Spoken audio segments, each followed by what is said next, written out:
Mulher que trai e engravida é abandonada pela sociedade? Você já se imaginou sendo mãe de um lobisomem? Hoje nós vamos falar sobre uma obra que é ao mesmo tempo bela, estranha e absolutamente, eu digo absolutamente necessária para o cinema nacional. Não é o Jornal da Globo de domingo à noite, não é o Fantástico. Vamos mergulhar no universo de As Boas Maneiras, Good Manners, dirigido pela dupla premiada Juliana Rojas e Marco Dutra. Ah, Mr. M, revele como fazer filmes fantásticos no Brasil. E é com essa imitação ridícula do nosso saudoso Cid Moreira, finado de Cid Moreira, como diz a minha mãe, né? Que eu vou chamar a vinheta. Roda a vinheta pra gente começar essa resenha sobre Boas Maneiras.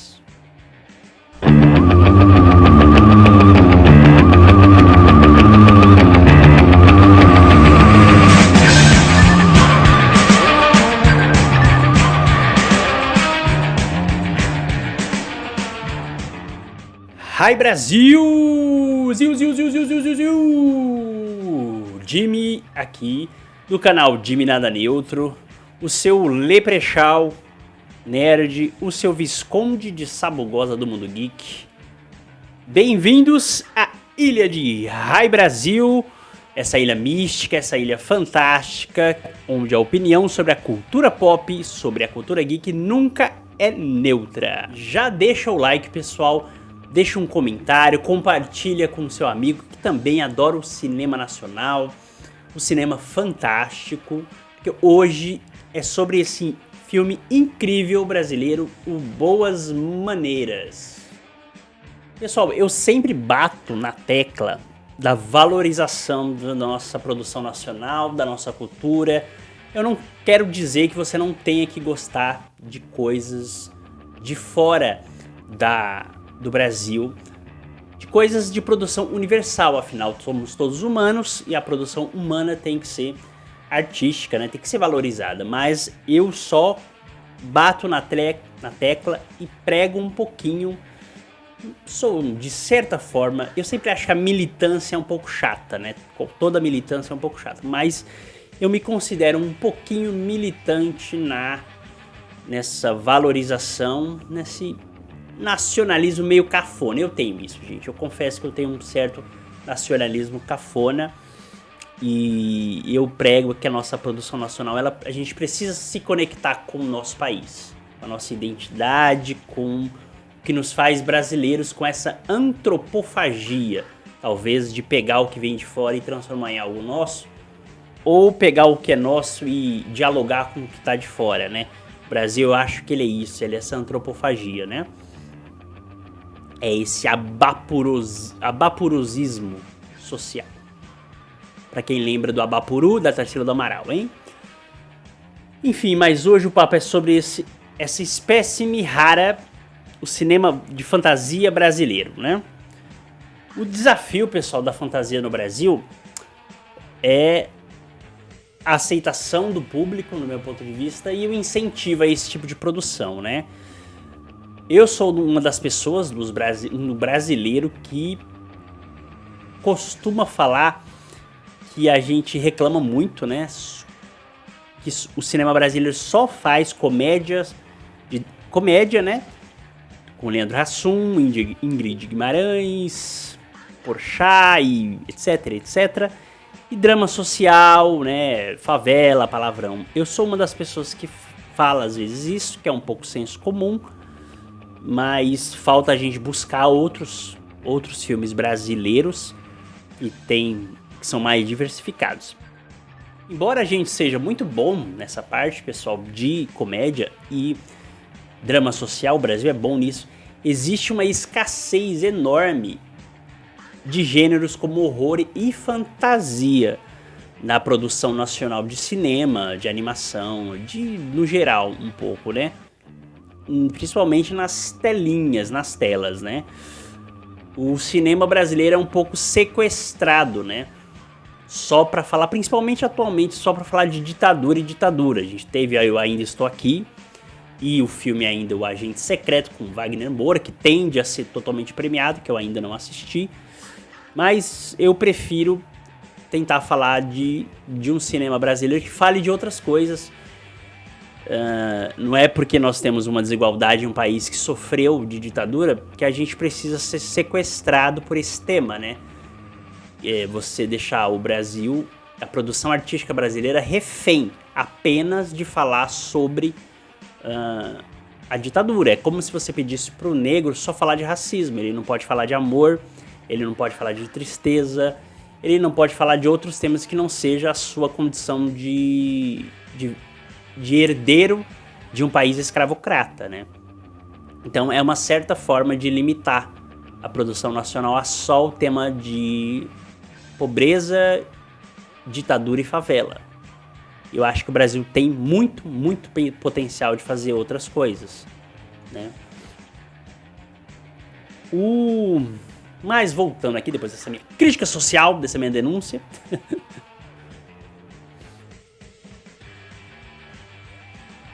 Mas eu gostaria que vocês comentassem por que vocês acham que o cinema de fantasia brasileiro é tão difícil de emplacar. Vocês acham que... Por que não tem filmes de super-heróis brasileiros, por exemplo, né? Adaptando o Overman do nosso querido Laerte. Vai ter uma adaptação do Overman, se eu não me engano, que tá pra sair, né? Eu tenho acompanhado aí pra ver quando que sai. Eu tenho uma HQ aqui no cenário do Overman, essa paródia de super-herói brasileiro. Mas eu acho que é um pouco a mistura da falta de incentivo com a falta de engajamento dos brasileiros, a massa, que não se conecta às vezes com o irreal brasileiro, ele se conecta com o irreal estrangeiro, que acha que tudo que é de fora é bom. O estrangeiro do super-herói a gente se conecta, a fantasia de Harry Potter e Senhor dos Anéis, a fantasia de terror, nós nos conectamos. É um certo viralatismo da gente não acreditar no protagonismo brasileiro em coisas fantásticas e incríveis. Eu acho que passa por um pouco por isso, por essa coisa meio psicológica nossa. Eu lembro que novelas, pessoal, como O Velho Chico, que era uma novela que tinha um misticismo em torno do Rio ali, do Velho Chico, não era muito falada, não estava na boca do povo, né? Uma outra novela que eu também lembro, que eu também gostava, além do Velho Chico, que eu acompanhei essa novela e assisti e achei boa, foi essa outra, O Sétimo Guardião. Eu já não assistia muito, era a história de guardiões de uma fonte, de uma água especial, que era fonte para rejuvenescer, alguma coisa assim que eu me lembro da novela. E tinha um dos guardiões, dos sete guardiões. A história era a procura por o próximo guardião. Acho que era o oitavo. Não, na verdade acho que era o sétimo mesmo, né? Que seria o sétimo guardião. E o sexto, o antigo, era um gato que virava homem, assim. Era até o... Como que era o nome do ator que eu esqueci? Deixa eu ver aqui.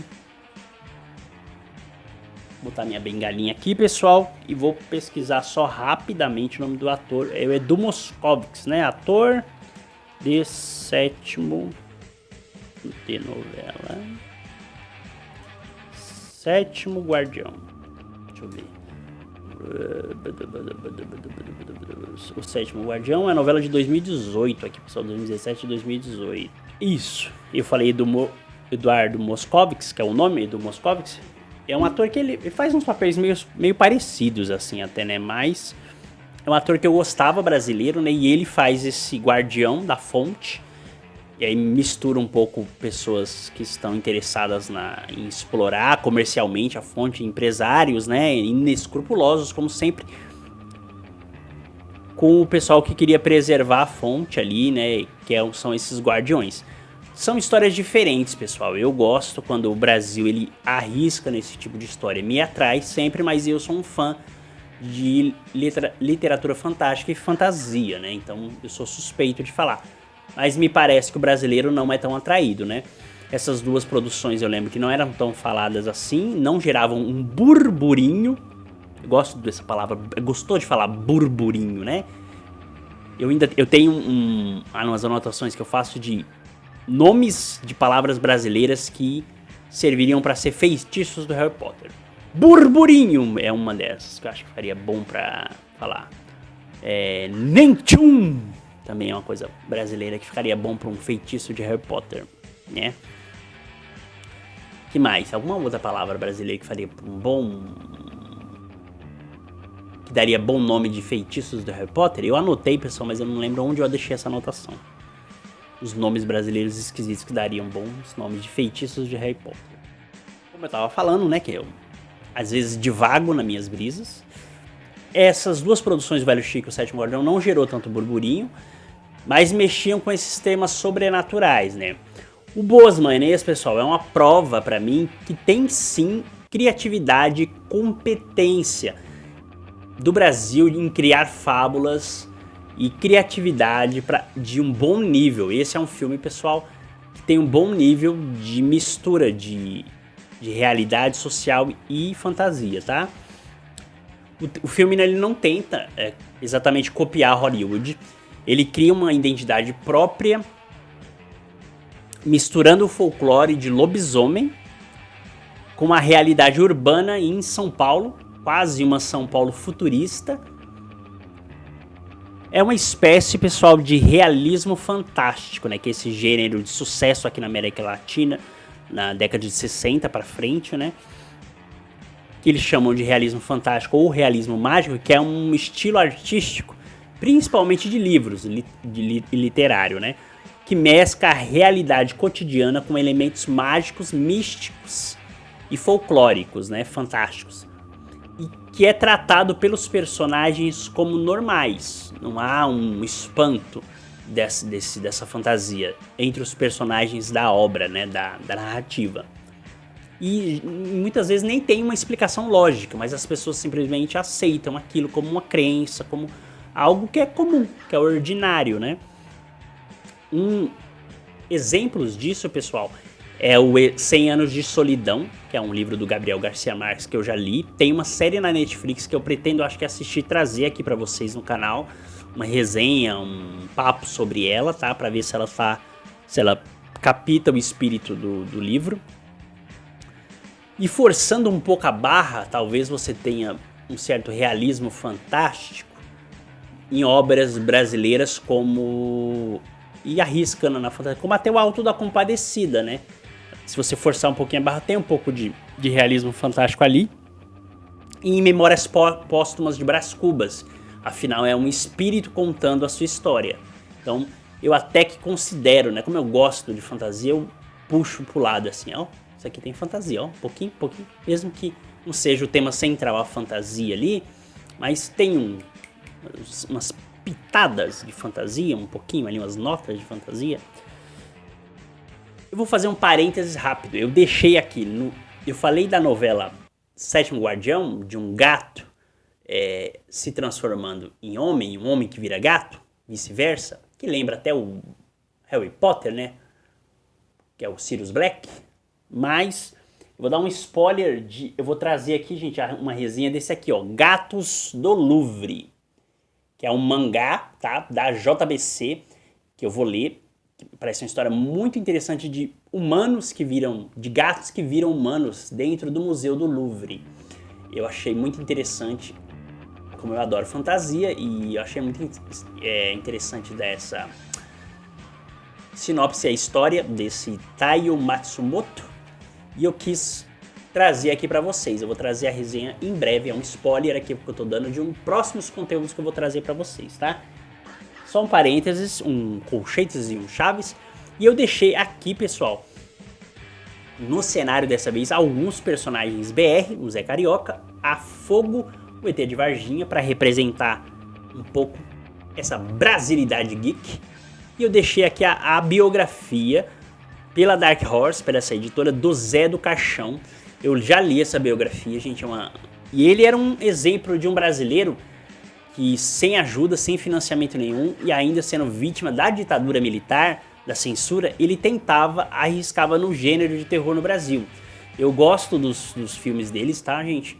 E é uma biografia que vale a pena ler. É uma pessoa que, mesmo ele tendo algumas posições, às vezes políticas, que eu nem concordo tanto, né? Mas é uma pessoa que é inspiradora pra mim. O José Mujica Marins, o nosso Zé do Caixão. Ele acreditava num gênero que até hoje é desacreditado no Brasil, né? E fez seu sucesso. Ele enchia os cinemas na época, a década de 70, né? Voltando agora, fechando esse parênteses com cheiros de chaves, vamos voltar aqui para o filme, pessoal. O Good Manners. Boas maneiras. A sinopse e temas, pessoal. A trama começa com Clara, é Isabel Zoá. Eu não conhecia essa atriz, tá? É a primeira vez que eu vejo ela numa atuação. É uma enfermeira da periferia que é contratada pela rica e misteriosa Ana, que é a nossa querida e linda cantora e atriz Marjorie este ano, para ser babá. Ela é contratada, então a Clara é contratada pela Ana para ser babá do filho que ainda vai nascer, tá? Conforme, pessoal, a gravidez vai avançando, coisas estranhas começam a acontecer. Aos poucos, o filme começa a nos revelar que a Ana, a proprietária rica, ela está grávida de um lobinho. Ela vai ser mãe de um lobisomem, tá? Aqui, pessoal, a fantasia é usada como uma ferramenta poderosa para falar sobre temas reais. Primeiro, temas como um abismo de classe, tá? Nem é desigualdade aqui. Eu coloco abismo porque é realmente um abismo. O filme, eu acho que ele vai bem em retratar esse abismo, mesmo que não é... Eu não acho que ele tá vendo como a política, ela precisa se entrelaçar às vezes no roteiro de uma obra de uma maneira orgânica. Eu acho que esse filme ele faz isso, né? Ele faz essa... Na caracterização do Brooklyn, ali da Ponte Estaiada, onde a Ana mora sozinha, é quase uma São Paulo de outro planeta, pessoal.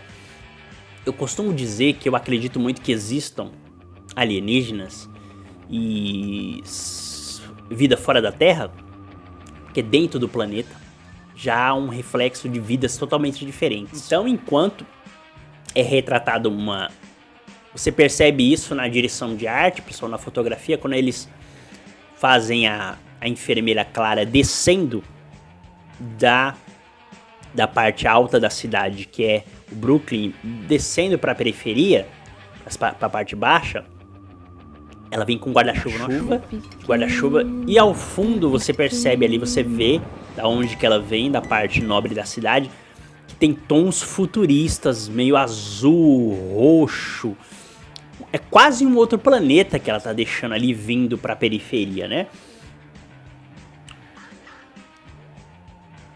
E enquanto a região ali onde a Clara, a enfermeira, mora, é uma região precária, você vê a diferença ali na construção meio humilde de favela, de corredores estreitos onde ela entra, ela mora numa casa de fundo da proprietária, bem característico de periferias urbanas, né?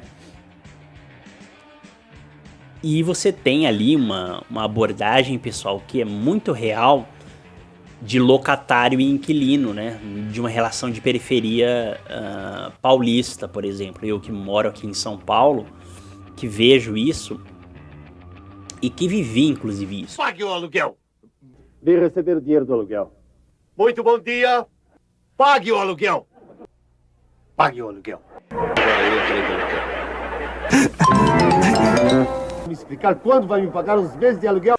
Pague o aluguel já. O dinheiro do aluguel. Um momentinho, senhor. Seria se o senhor me desse o dinheiro do aluguel.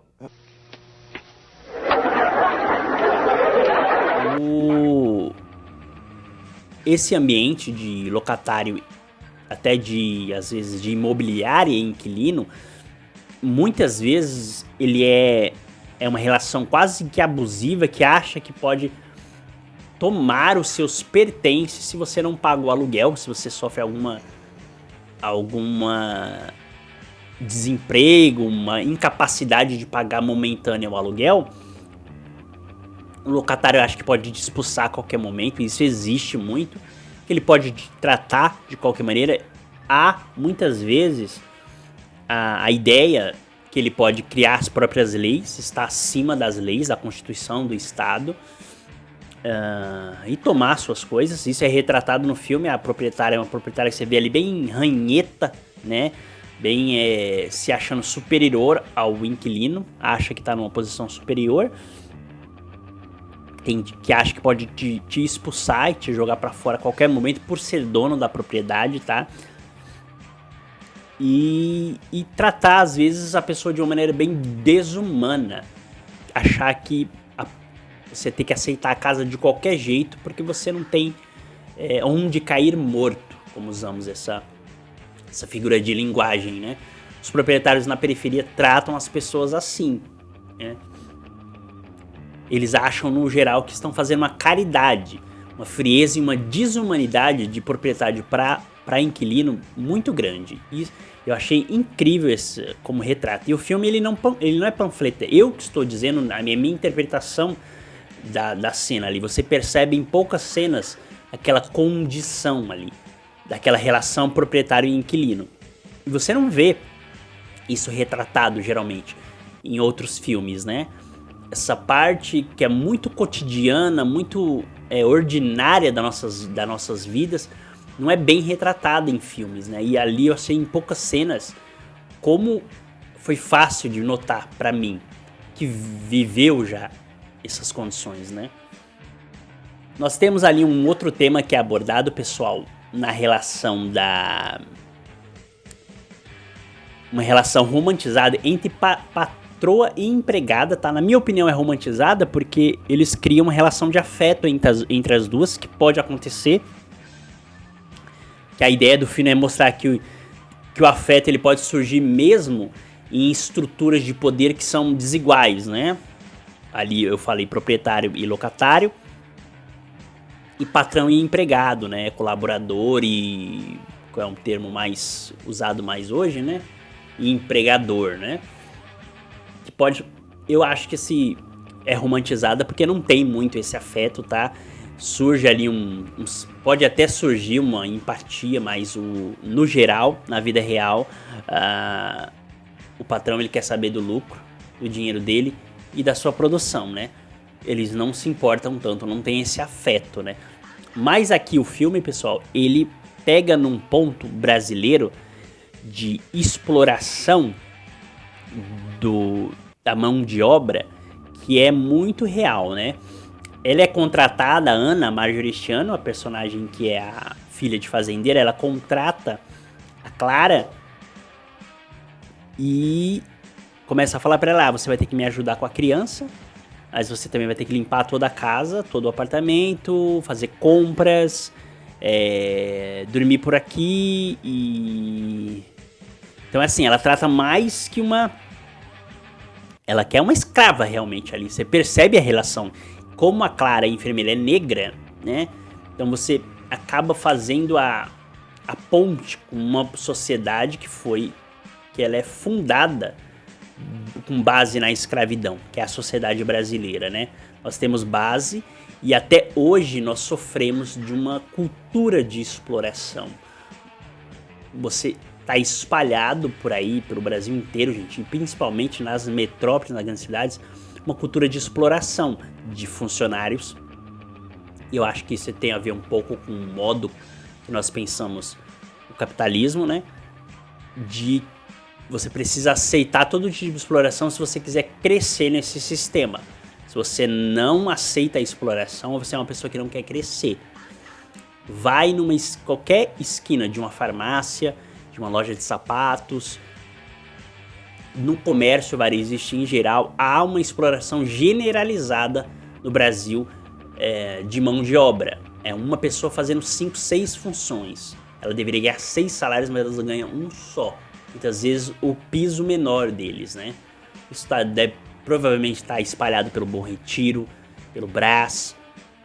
E aqui tá sentado nessa figura dela como babá. Ela ia ser babá, faxineira, fazer compras.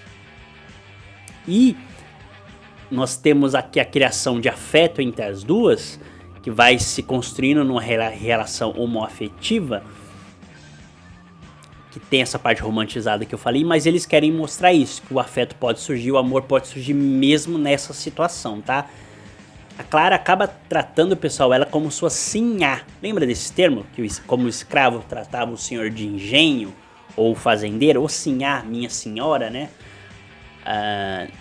Não à toa, gente, ela é a Ana, que é a Marjorie Chan, ela é filha de um fazendeiro que desertou ela porque ela teve um filho ali perto do casamento, um casamento provavelmente arranjado ali. Ela foi lá e saiu com outro cara e teve um filho. Então ela teve a traição e a gravidez.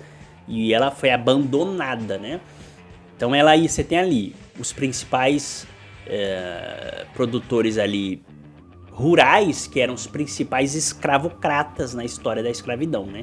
Então eu acho que tem aqui uma ligação com um país fundado com a cultura da exploração e da escravidão muito forte, né? E é bem construído dentro do filme, ali dentro da relação da patroa de uma patroa, de uma mulher morando sozinha em São Paulo, contratando uma empregada, uma mulher rica, né? Segundo, pessoal, o filme trata sobre a maternidade, mas não a maternidade comercial que a gente vê nos comerciais de margarina, né? É uma maternidade mais agressiva e visceral, tá? O medo do desconhecido aparece ali na cara da Ana, da Marjorie Chan, que é ali atuando, que ela vai ser grávida, vai ser mãe, sozinha, sem apoio de ninguém, porque uma mulher que trai aqui no Brasil e é engravida, ela é escorraçada socialmente, às vezes pela própria família. É o caso da personagem aqui, tá? E a única que acolhe ela é essa babá. É a Clara, que é a enfermeira que é contratada, que mostra uma habilidade de conter as crises da gravidez dela. Assim, na entrevista, ele acaba criando uma relação ali de toque próximo, né? Que eles fazem, né? E além do medo do desconhecido, de amar o monstro, né? Ali, entre aspas. Até abordando, no meu ponto de vista, eu captei um pouco desse tabu do aborto, que ela, em todas as condições, ela até fala que tenta, um dos diálogos dela com a babá, é que ela pensou em aborto, mas chegou na parte e não conseguiu. Então tem uma certa culpa católica do aborto abordado ali, e mesmo que seria uma gravidez muito difícil para ela, monstruosa, porque ao longo do filme a gente vai percebendo que é um menino lobisomem que vai acabar levando ela à morte, que mesmo assim ela não aborta. Há vários subtextos, gente, nesse filme, que eu encontrei pelo menos, que pra mim só enriquecem e tornam um filme incrível, né? A mensagem principal, pessoal, a mensagem central do filme, é o que eu quero destacar pra vocês, é sobre a aceitação do diferente. O monstro aqui não é apenas uma criatura que uiva pra lua, né? O monstro é aquilo que a sociedade tenta esconder, né? Reprimir e higienizar. O filme demonstrou que a enfermeira Clara, mesmo sendo explorada, pessoal, e testemunhando a natureza selvagem da Ana na gravidez e cenas misteriosas, ela se apaixonou pelaquela figura misteriosa, pela uma mulher que se apaixona por outra, ainda nessa estrutura de patrão e empregado, de estrutura de poder, de você se apaixonar pelo mais poderoso, né? E essa cena de paixão fica clara porque a gravidez, pessoal, leva, quando a gente vai indo pro lado mais fantasioso, que o bebê vai rasgando. Tem alguns momentos que as mãos aparecem na barriga, essa parte fantástica. E a gente percebe que é uma gravidez muito de risco, ela vai parir um lobisomem, né? Um selvagem, um animal. Só que a Clara não se importa com isso. Tem um momento que a influência da gravidez começa a aparecer nas atitudes da Clara. A Clara começa a querer muito o médico corta dela o consumo de carne, só alimentos leves, tal, verdura. A gente vê isso na troca ali da babá trocando, cuidando da alimentação dela, fazendo até um mapa de ciclos ali, né, da lua, da gravidez. Como você vê como ela gerencia, começa a ser a figura cuidadora ali, né, da figura mesmo que cuida e que acompanha toda a gravidez da Ana. Ela testemunha a Ana com os olhos começando a ficar amarelados. Ela, eu acho que tendo influência do menino lobisomem.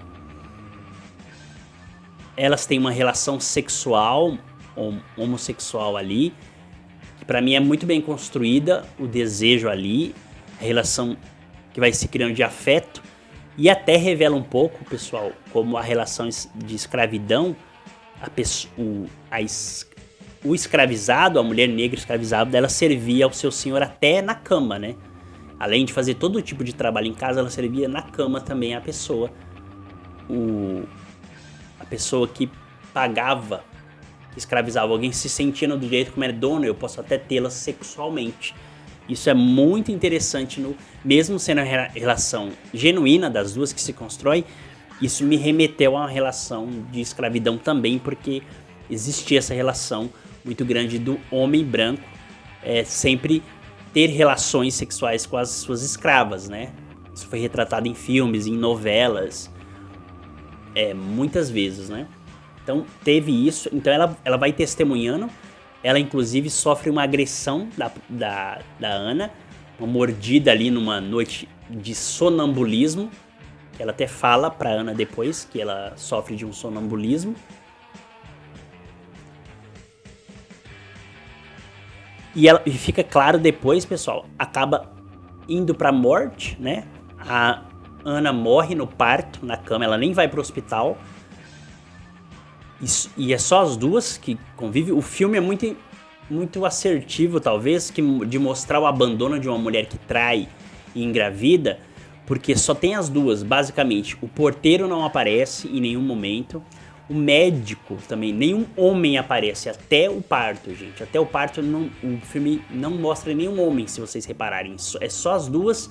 E aparece uma mulher que é uma mendiga que tá numa escada em São Paulo, ali descendo umas escadarias. Eu não reconheci o lugar em São Paulo, nem conheço São Paulo tanto assim, né? Mas só aparecem mulheres até o parto, até o lobisomem nascer, né? Que mais que eu trouxe pra falar pra vocês, né?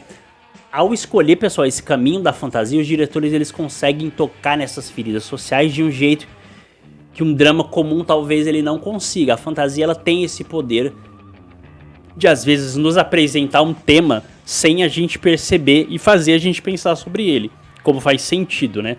Através da metáfora, da alegoria, né? Eles nos mostram que a nossa natureza selvagem faz parte de quem somos. É uma das mensagens do filme, na minha opinião, né? Pra concluir, pessoal, a Clara morre, né? Clara não, a Clara é enfermeira. A Ana morre no parto. O bebê é uma cesariana lobística, que ele arranca, ele nasce assim. Ela morre no parto. A Clara, que é a enfermeira, pensa em matar a criança, né? Que a patroa dela tinha uma arma em casa que ela carregava. Pensa em matar a criança, mas depois desiste, enrola ela num pano. É uma cena forte que você vê, né? Do lobisominho rasgando a Clara. A atuação da Marjorie Cristina tá incrível no filme, né? Você sente, além disso, uma mistura muito legal do realismo fantástico que eu falei, deles cortarem para cenas fantásticas e para cenas ordinárias e cotidianas. Tem um momento que a enfermeira, a cuidadora negra, Clara, ela presencia a Ana indo atrás de carne na rua e ela matando um gato. quebrando a cabeça do gato e mordendo pra comer, né? E exatamente depois disso, o filme corta pra cena da Ana da Comédia Cristina dançando um sertanejo, fazendo uma aula de dança olhando pra televisão. Então o filme constrói isso. Eu gosto bastante disso, dessa mistura do simples com o fantástico, do cotidiano, do comum com a fantasia, né? O filme faz muito bem isso, esse realismo fantástico, como eu falei pra vocês, né? Bom, As Boas Maneiras, pessoal, Good Manners, é um filme que se arrisca, tá? É muito arriscado, ele tem até um musical em um determinado momento do filme. A Clara, ela opta por... Você vê depois do nascimento, ela vai abandonar, ela vai numa parte ali perto da ponte estaiada, que mostra, acho que é o Rio Pinheiros ali, uma lateral do Pinheiros. Vocês me corrijam pra quem assistiu o filme se eu estiver errado, mas eu acho que era ali uma lateral do Rio Pinheiros. E ela vai abandonar o menino, que ela vê o menino que nasceu e realmente é um lobisomem, cheio de pelo, tá? O efeito do filhote de lobisomem ali, filhote de cruz credo, ele é bem feito ali, o efeito dele bebê, né? Depois vai piorando um pouquinho, né? Mas dele bebê eu acho que foi bem feito ali, o CGI, eu acho que não há efeito prático ali, eu acho que é todo o CGI, né? Com mistura talvez de um pouco de pintura digital no cenário da cidade. Se eu não me engano, pela pesquisa que eu fiz, gente. Só que ali tem acho que uma alegoria quando nasce um especial. Eu acho que é isso que o filme quer dizer, né? A primeira nossa reação é o abandono, é você achar que a criança nasceu com um defeito, com um erro. É um erro da natureza, aquilo. A enfermeira, ela dá as costas, ela larga a criança chorando no meio de uma grama, ali na lateral do rio, e eu achei que o filme ia terminar ali com ela abandonando a criança, mas não. Ela volta, pega a criança, provavelmente o sentimento de ser abandonada, de ser uma negra que sofreu o preconceito, que sabe o que é o preconceito, que sabe o que é o abandono do diferente, ela volta e resolve criar o filho da mulher que ela amava, da mulher da patroa por qual ela se apaixonou. E essa é a segunda parte do filme, pessoal.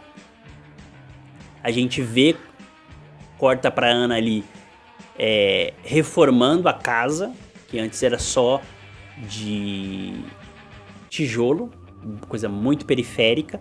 Ela fica com uma parte do dinheiro, eu acho, da patroa dela, ela acaba pegando para poder criar a criança, e ela reforma a casa, ela começa a reboca a casa e pinta, então você não tem mais aquela coisa de periferia, né? Clássica de periferia, de tá tudo no tijolo, né? Então você vê uma melhora, porque ela fica com tem uns diamantes, se eu não me engano, agora eu esqueci dessa parte do filme, gente. Mas ela fica com os diamantes e melhora a vida e usa isso para criar a criança. E cria a criança de um jeito diferente, sem poder comer carne. A criança tem que ser vegana. Você vê ela indo pra escola só comendo sempre alface, brócolis, essas coisas. Que é uma certa alegoria para você reprimir sua tendência a comer carne, a carnívora. O filme quer abordar um pouco isso, e como ele precisa de atenções diferentes de outra criança. Também é essa forma que o filme tem muito inteligente de usar da fantasia para falar desse tema da criação de uma criança especial, né? Os pontos negativos para mim, pessoal, fica na atuação dessa atriz que faz a enfermeira, tá? Que é eu esqueci do nome dela. Isabel Zoá. Eu nunca tinha visto, mas eu não sei se foi intencional do filme que a atriz passasse foi escrito assim o personagem pra ela, pra que ela fosse uma personagem de uma apatia e de uma falta de perspectiva de ter vindo de onde vem, que as pessoas podem ter, de que o negro não pode sonhar, né? Então acho que, não sei se isso foi proposital ou se eu senti uma certa falta de naturalidade da atriz. Não sei se isso era exatamente da personagem, ou se foi uma escolha dos diretores e da composição da personagem, né? mas eu senti um pouco, talvez a atuação... Tudo bem que você tava comparando a atuação dela com a da Marjorie este Ano, que é top, né? De grande nível a atuação dela, né? E ela manda muito bem no filme, né? Ela passa tudo que precisa ser passado ali na atuação. E a Clara passou essa apatia, meio uma falta de reação das coisas. Não sei se foi proposital, talvez tenha sido proposital, pessoal. Mas eu não sou um especialista em atuação aqui, é mais a resenha sobre esse filme, né? Eu achei a atuação dela talvez um ponto negativo. Depois que a Marjorie este Ano, que é a personagem dela, que é a Ana, que é a mulher, né? Teve o filho sozinha, abandonada, morre. Eu acho que o filme perde um pouco o peso, né? Quando a atriz precisa segurar sozinha, né? A atriz que faz a Clara, a enfermeira, essa atriz negra, ela precisa segurar sozinha, ela não segura o filme sozinho, na minha opinião, né? A mudança de tom do realista pro fantástico, quando o menino começa a ter crises e virar lobisomem, e ela faz um quartinho atrás de um armário, uma prisão secreta para conter o menino com correntes. A transformação também é um pouco... você percebe que não é real, né? Que é um boneco de CGI. Apesar de não estar tão ruim assim, gente, comparado a outras produções, mas eu achei que aí me perde um pouco ali. Apesar de eu gostar deles fazerem a transformação da criança em lobisomem. Um lobisomem pequeno que não tem controle. E ele acaba, gente, aqui matando um amigo dele. Ele mata, transformado em lobisomem, ele devora a criança, né? O filme é super arriscado nisso, de fazer com que o menino ceda aos seus instintos depois de ser alimentado. A dona da casa, sabe aquela ranheta que acaba adquirindo um afeto, novamente um afeto entre estrutura de poder, ela acaba tendo um afeto pela criança e pela inquilina, né? E faz parte ali da vida e ajuda a cuidar do menino, né? Mas ela estranhava muito que a mãe dela fazia o menino ser quase um vegetariano, um vegano compulsório por obrigação. E uma hora, cuidando dele, que a Clara vira uma farmacêutica, né? E precisa trabalhar. A proprietária, cuidando da criança, ela acaba alimentando a criança com carne. E se fazer isso, na história do filme, despertava os instintos dele, animais, para comer carne. E é isso que a Clara tentava evitar, dando para ele só vegetais, né? Essa mudança, eu acho que você pode sentir assistindo, né? Eu acho que aí o filme se perdeu porque ele poderia ter feito alguns efeitos mais práticos na hora da transformação. Ficou só CGI, eu senti falta de efeito prático de maquiagem no lobisomem. Eu acho que isso poderia ter trago algum ponto de verossimilhança, né, como chamam, né, de suspensão de descrença, assim, de você achar que aquilo é real, né. Eu achei que perdeu um pouco. Tem uma parte de quando essa criança some, que é justamente a parte que ele devora o amigo dentro de um shopping, à noite, o shopping já fechado. Eu achei bom também essa cena das crianças que se perdem, porque ele vai procurar o pai dele, né. Ele acha ali numa das coisas que a enfermeira, que a Clara leva da Ana depois da morte, ela guarda de recordação, ele acha ali uma propaganda de loja e acha que aquilo é um indício do pai dele, da mãe real dele, né? E as duas crianças saem pro centro da cidade, pro shopping, pra procurar. E o shopping acaba fechando, ele tentando achar o pai dele e a mãe dele, e ali o shopping tem sempre aquela parte meio de vidro, né, que dá pra lua. Era uma noite de lua cheia, ele se transforma em lobisomem e devora numa cena forte, sim, mas eles não mostram ele devorando a outra criança, é só a cena dele se transformando e atacando a criança, né. Em seguida disso tem uma cena da Clara e da proprietária num musical, né, porque a proprietária, ela tocava piano, né, além de alugar a casa lá, tinha a cena dela tocando piano. Aí eles botam um musical, me parece, pela pesquisa que eu fiz, que é um dos diretores, se eu não me engano, é a diretora, a Juliana. A Juliana, como que é o nome dela? Juliana Rojas, né? Ela tem esse apreço pelo estilo do musical, né? Eles colocam ali, eu achei que fugiu muito do tom do filme, ficou muito... Pior do que o lobisomem foi essa cena de musical, pra mim um pouco...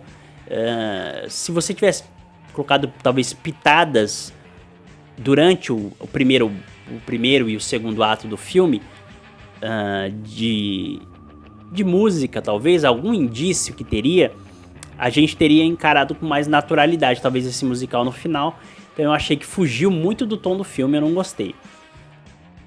Mas pessoal, se você quer um cinema brasileiro saindo da zona de conforto, que eu acho que esse filme ele se arrisca e sai totalmente da zona de conforto, e entregar uma, que na minha opinião é uma obra-prima do gênero brasileiro de fantasia e de terror, você precisa assistir a esse filme Good Manners, Boas Maneiras, né? Mas me conta aí, pessoal, o que você acha? O Brasil deveria produzir mais filmes assim? Do nosso folclore, da fantasia, das nossas crenças, mais filmes de terror, apostar em pessoas como José Mujica Marins, que acreditava no terror do Brasil. Você já tinha assistido esse filme? Já tinha conhecido essa história? Comenta aí, pessoal, aí embaixo sobre o que vocês acharam desse filme, o que vocês acharam do vídeo, ficaram curiosos para assistir? Faz um comentário, não esquece de dar um like, pessoal, de compartilhar com aquele seu amigo que também gosta do cinema nacional, gosta de fantasia, de festivais de fantasia. E comenta aí pra gente debater. Se vocês não concordam com nada que eu falei, se vocês leram uma crítica diferente da minha, não tem problema, pode comentar, é saudável esse debate. Se vocês acham que eu só falo besteira, que eu só falo merdas fantásticas, também comenta aí, gente. Esses foram os meus comentários sobre esse filme que eu adorei, que eu achei incrível. Jimmy Nada Neutro, o seu lobisomem do YouTube, o seu leprechaun brasileiro. Fui!